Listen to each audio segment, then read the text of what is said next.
great. It was a magical time in my life, and it gave me access to a whole other world as an actor. Pierce Brosnan may have portrayed the toughest spy on screen, but his real-life battles have been far more personal and soul-breaking. At 71, the James Bond star has publicly shared the profound impact of losing his loved ones. His first wife died of ovarian cancer at 43, and then his daughter died of the same disease at 41. This unimaginable and great loss has opened up wounds and forced him to confront his deepest fears, leaving Brosnan in a shocking predicament. How is he coping with his life today? Let's find out. Pierce Brosnan's life. Born in 1953, Pierce Brosnan's life didn't start with fame and fortune. Before all of the glitz and glamour, he was just a boy born in Drogheda, County Louth. His life didn't start with much. He wasn't born into wealth or a family legacy. Talking of his father, Pierce Brosnan barely knew him. He was a carpenter named Thomas Brosnan, who vanished so early in Pierce's life that the actor couldn't even remember his appearance. Therefore, his mother was left to play the role of both mother and father. Margaret Pierce worked tirelessly as a nurse and toiled to keep their little family life together. As time went on, in 1957, Margaret made a tough and heartbreaking decision. She had run out of options and decided to depart to England to find work, leaving Pierce Brosnan behind in Ireland. He was just 4 years old. As expected, this created yet another hole in the life of a young Pierce. However, his mother had few choices. This separation was meant to be brief, but it lasted 7 years. During that time, Pierce Brosnan was frequently moved around between relatives. He started with his maternal grandparents, Philip and Kathleen Smith. After their passing, he lived with his aunt and subsequently his uncle. At some point, he was sent to live in a boarding house run by a woman named Eileen.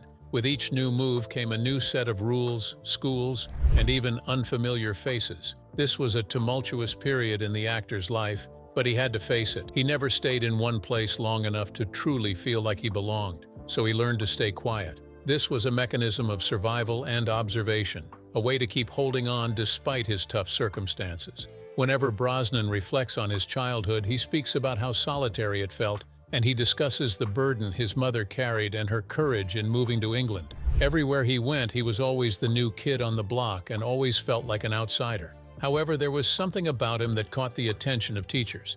He was often found staring out of windows, revealing his withdrawn nature. Yet he was a smart kid, and teachers could already see that he had a great future ahead. A wave of change. In 1964, things were finally changing for Pierce Brosnan. He left Ireland on August 12th and went to Scotland to finally be reunited with his mother and her new husband, William Carmichael, at their home in Longniddry. Pierce found himself in a new environment yet again, but this time with his mother by his side. William Carmichael was a kind man who worked in a factory. He became a stable figure for a young Pierce who had grown up without stability. One could only imagine what it was like for Pierce Brosnan. He had mixed feelings about his new living arrangements. On the one hand, he was ecstatic to be reunited with his mother, but he wasn't too happy that she had also taken up with a new man. With time, Pierce grew to love William Carmichael. Not only had he created a safe home, but he had also taught Pierce little things no one ever taught him. Carmichael taught Pierce how to fix things, took him fishing, and, above all, taught him to trust again. William Carmichael was a blessing in Pierce's life, and one day in 1964, he took Pierce to the cinema to see Goldfinger, which starred Sean Connery as James Bond. This was an incredible moment for Pierce. To him, James Bond was more than a character. He was everything Pierce wanted to be. Pierce Brosnan, only 11 at the time, felt that James Bond was strong, courageous, and confident. To the young man, Bond was a character he looked up to and aspired to be. The family later moved to London, where Brosnan was educated at Eliot School in Putney, which is now known as Ark Putney Academy. Schooling in England was an experience for Brosnan. He felt like an outsider, and it didn't help that his nickname at school was simply Irish. By the time he was 16, Brosnan made a bold move, deciding to drop out of school in London. He decided to become a painter and began training in commercial illustration at St. Martin's School of Art in London. Even though he had no money, he was laser-focused on his passion for painting, illustration, and design.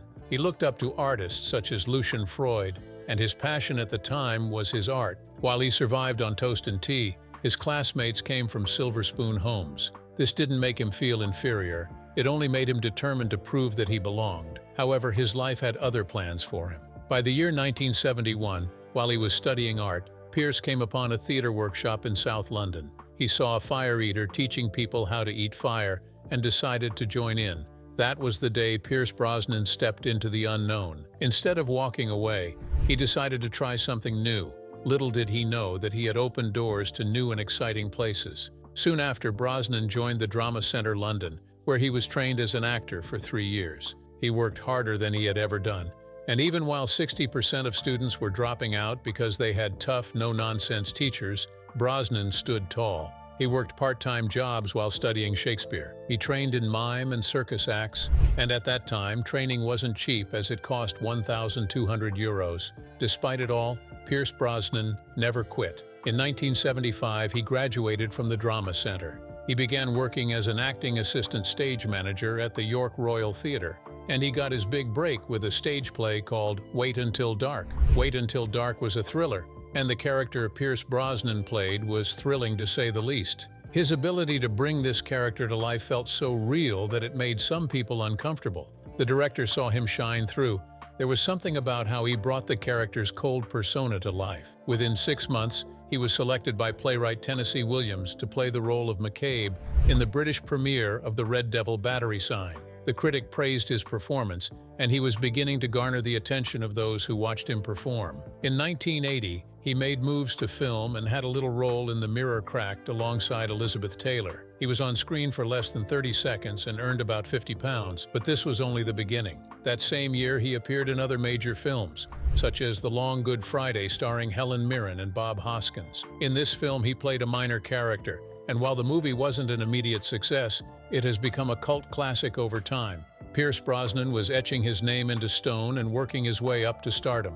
In the UK, he was recognized for his work on British TV and theatre, but he wasn't well known outside the country. However, his luck began to change when he auditioned for a small role on a show called Remington Steele. In 1982, Brosnan moved to Southern California because he had gotten the part, and he would be playing the lead role in NBC's romantic and comedic detective series, Remington Steele. This was Brosnan's big break. NBC's casting director saw something in him, which is why they gave him the lead role, a decision that changed everything. His performance was electric, and even The Washington Post noted that Brosnan could make it as the young James Bond. The original plan for Remington Steele was a seasoned American con man in his 50s. Brosnan was 29, young, Irish, and unknown in the United States. Yet the producers saw something in him and decided to take a risk. Over 200 actors auditioned for the role. Many of them were well known, but Brosnan got the role. The executives connected to the film had a major concern. It was Brosnan's Irish accent, and it almost cost him the role. Executives were worried that the American viewers wouldn't accept a foreign lead, but that wasn't the case at all. Brosnan brought a certain charm, smoothness, and mystery to the role. Once he stepped into the role, the audience loved him for it. The show premiered on October 1, 1982, and right off the bat, it was a hit. It became NBC's second highest-rated new series, with 15.6 million people tuning in each week in its first year alone. However, it wasn't all smooth sailing as the show was canceled after its 4th season in 1986. The show's fans were not happy, so the studio caved in and brought it back for one last run. The final episode of the show aired in February 1987. It garnered 26 million viewers and was ultimately a beyond successful end to the hit show. Remington Steele had star power. At its best, it generated over $50 million a year for NBC just from advertising. The show aired in more than 80 countries. This accounted for about $200 million it was getting from international sales. The show was so successful that between the years 1983 and 87, applications for private detective licenses shot through the roof by 340%. Brosnan had certainly delivered a certain charm to the role, and viewers loved it. It wasn't only the viewers who loved Brosnan. Critics were also in awe. They were already saying Pierce Brosnan should be the next James Bond. In 1983, Entertainment Weekly called him the most Bond-like actor since Sean Connery. Just a few months later, the producer who brought the James Bond franchise to life, Albert Cubby Broccoli, reached out to Brosnan.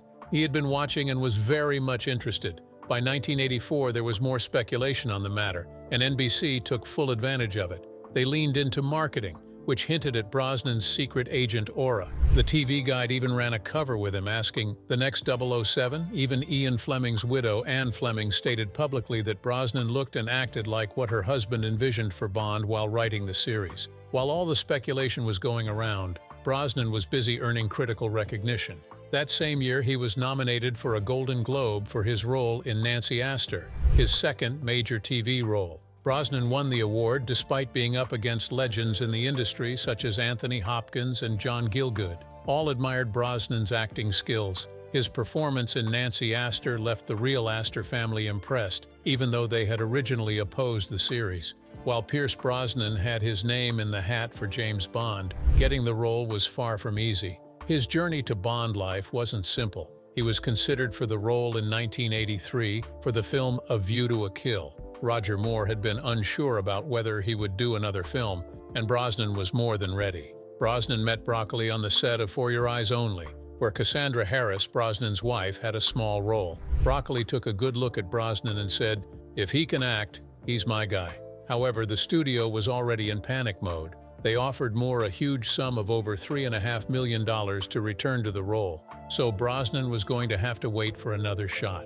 Fast forward to 1986, the unexpected happened when Remington Steele got canceled. But because word was getting out that Brosnan might be the next Bond, the show's ratings surged. NBC saw this as a moment of opportunity and decided to reverse the cancellation for a short fifth season. Brosnan was still under their contract so that he couldn't film Bond. This was an unfortunate time because the positive attention he was getting from the Bond conversation was now being used to hold him back. While he finished the final season of Remington Steele, the Bond producers had already moved in, and Timothy Dalton had gotten the role. Losing the role of Bond hurt Brosnan, but he didn't discuss it because Dalton was a friend of his. Dalton's version of Bond was darker and grittier, but it didn't hit the mark for the audience as License to Kill flopped in the United States. While Brosnan tried not to discuss the role, he appeared in Diet Coke commercials portraying what the Los Angeles Times described as a dashing Bond-like character. Eventually, on June 7, 1994, Brosnan was finally announced as the fifth actor to play James Bond, losing Cassandra Harris. Pierce Brosnan met Cassandra Harris in the late 1970s. When they met, it was an instant connection. The spark they felt was undeniable. At that time, Cassandra Harris was already an established actress. She was born in 1948 as Sandra Colleen Waits in Sydney. Pierce Brosnan met the Australian actress through David Harris, Richard Harris's nephew.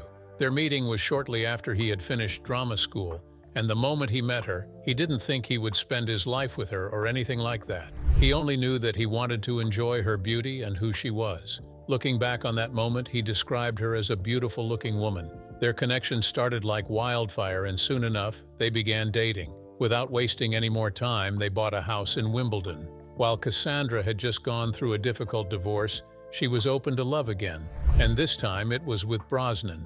The pair got married on December 27, 1980. Cassandra Harris already had 2 children from her previous marriage, Charlotte and Christopher. Pierce Brosnan had no trouble raising and loving them as if they were his own. He stepped into their life as though he was meant to be there, and even when their biological father, Dermot Harris, passed away of a heart attack in 1986, Pierce legally adopted Charlotte and Christopher, a gesture that went beyond just signing a document. It was a truly personal and heartfelt moment for him since he had grown up without a father. Pierce gave fatherhood everything he had.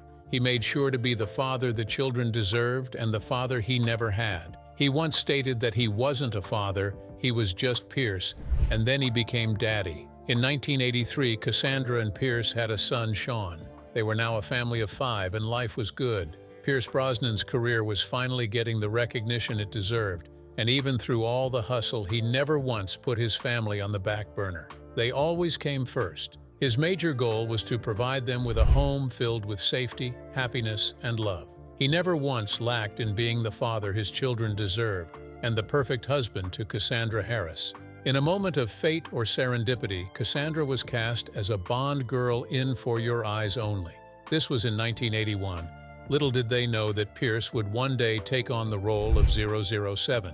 While Cassandra filmed for her role as a Bond girl, Brosnan met the legendary Bond producer Albert Cubby Broccoli. As the story goes, Broccoli was impressed with Pierce and considered him for the next James Bond. However, due to contractual obligations with the television series Remington Steele, Pierce would have to wait another day to become Bond. A dream he shared with his wife, ultimately. It was a dream she wasn't around to witness when it came to life. Tragedy hit in 1987 while Pierce was filming The Deceivers in India. Cassandra had become severely ill, so they flew back to London. Unfortunately, upon their arrival, they received heartbreaking news. Cassandra had been diagnosed with an advanced ovarian cancer that had spread aggressively. While discussing it, Pierce Brosnan recalled that from the very first day, they fought with their fists. Day one was brutal, and the 4 years that followed were just as brutal. Cassandra had fought the battle against cancer. She endured 8 surgeries and a year and a half of endless chemotherapy sessions. The illness had taken a physical toll on her. She had lost her hair, and her body wasn't as strong as it used to be. Despite it all, she stayed strong, making the hardest of choices with her husband by her side. The imminent tragedy of it all lingered above their heads like a dark cloud. It was an inevitable darkness surrounded by the knowledge that Cassandra's mother had died of the same cancer, and it had become a matter of genetic damage. This knowledge didn't just loom over everyone for the sake of Cassandra alone. It had brought on the devastating realization that Charlotte, her daughter, could also be at risk. This was a driving force for Pierce. He became passionate about all things cancer awareness and advocated for early testing. December 1991 rolled by, and Cassandra passed away. Through it all, and with her last breath, she remained strong. Pierce and her son Christopher were with her as she passed away, while Charlotte, who was studying acting in London, was on the phone. Since Cassandra passed away on the 28th of December, Pierce and the rest of the family found themselves planning a funeral just after Christmas. They also faced the ultimate challenge of telling 8-year-old Sean that his mother was gone. Pierce was now a single father raising all 3 children amid grief, but he had to stay strong for the sake of the children and Cassandra. According to the actor, Cassandra had made him who he was, and she was forever in every fiber of his being. In 1994, when Pierce Brosnan finally got his dream role of James Bond, life was starting to feel somewhat normal again, and in a way it was a fate-like event that his wife, Cassandra, had once played a Bond girl, and she had also wished for him to become Bond before she passed away. Now, it was coming to pass. Everything was riding on the success of this film. His debut in GoldenEye as Bond was a moment that hung in the balance for both him and the Bond franchise, which was facing bankruptcy. The film, costing $60 million, was a major success, grossing $353 million worldwide. He performed 90% of his stunts, including a terrifying 220-meter bungee jump, even though it wasn't covered by insurance. GoldenEye wasn't just a success at the box office. It also gave life to the once-dying franchise and gave rise to the GoldenEye 007 video game, which ultimately introduced the Bond legacy to a new generation of fans. Pierce Brosnan was on a roll, and he went on to do 3 more Bond films, which collectively amassed about $1.2 billion. While he was enjoying the thrill of a successful career, his personal life still suffered the loss of Cassandra. Pierce continued to bring life to his characters, sometimes even channeling his loss into the characters' stories. He earned several awards for his performances and even received a call from Steven Spielberg, who offered him the role of Indiana Jones, a role Pierce rejected because of his loyalty to the James Bond franchise. This decision cost him $50 million, but proved that he was a man of principle. Everything was smooth sailing for Brosnan by the year 2004. While filming After the Sunset in the Bahamas and after completing a total of 4 Bond films which grossed $1.4 billion, the unexpected happened. Pierce got a call from the producers of the Bond franchise. They declared that they would be cutting ties with the actor, stating, "You were a great James Bond. Thank you very much. Goodbye."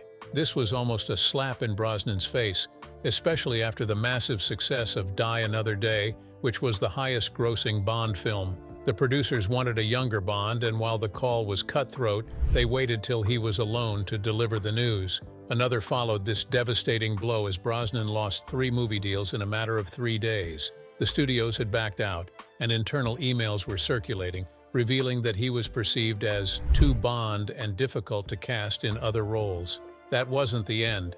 It was a series of unfortunate events because even his asking price had dropped from $12 million to $3 million. He became depressed, had to lay off members of his staff, and even his children witnessed him in his vulnerable state. The final stab in the chest came when the trailer for Casino Royale was released. His role was recast without a simple goodbye, and he later discovered that the producers had been secretly screen testing other actors for 2 years while feigning support for him, Pierce Brosnan and Keely Shaye Smith.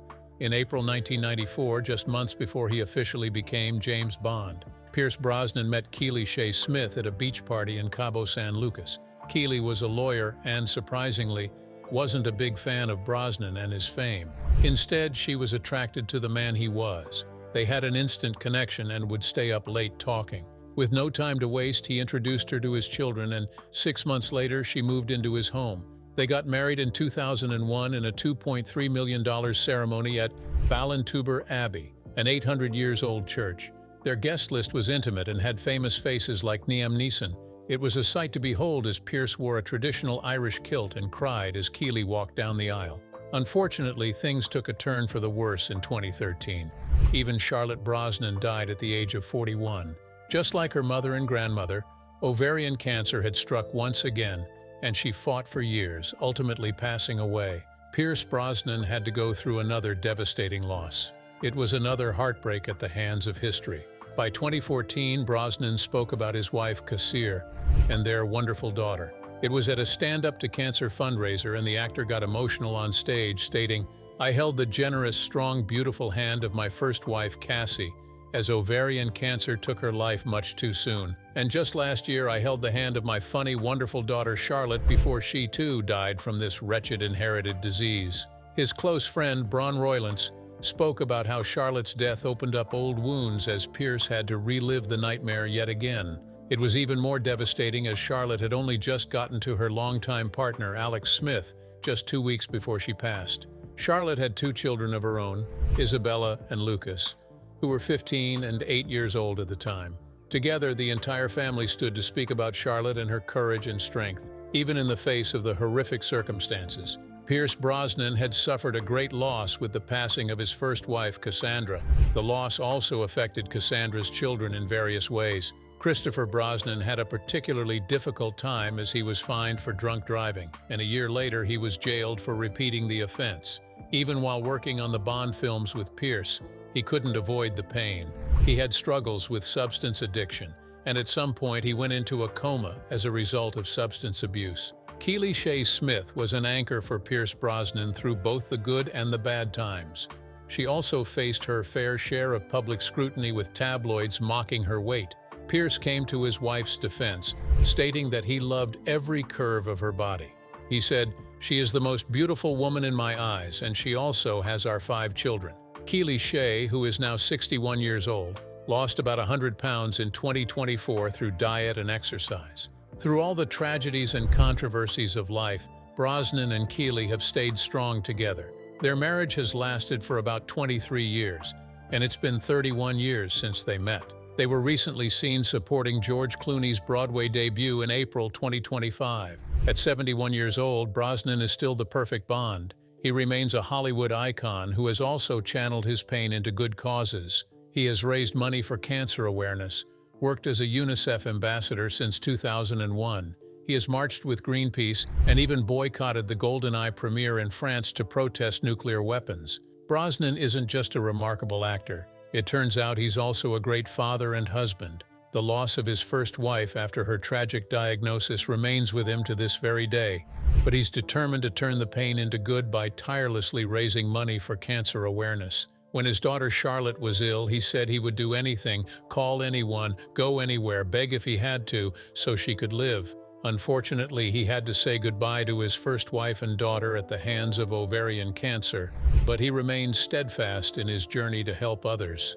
Pierce Brosnan's journey from a young actor to his first marriage to Cassandra Harris is profound, to say the least. There's nothing the iconic James Bond couldn't accomplish. Even after the devastating loss of his first wife, he persevered. What can you say about him? Share your thoughts in the comments. Remember to hit the like button and subscribe. Before you go, click on the video displayed on your screen.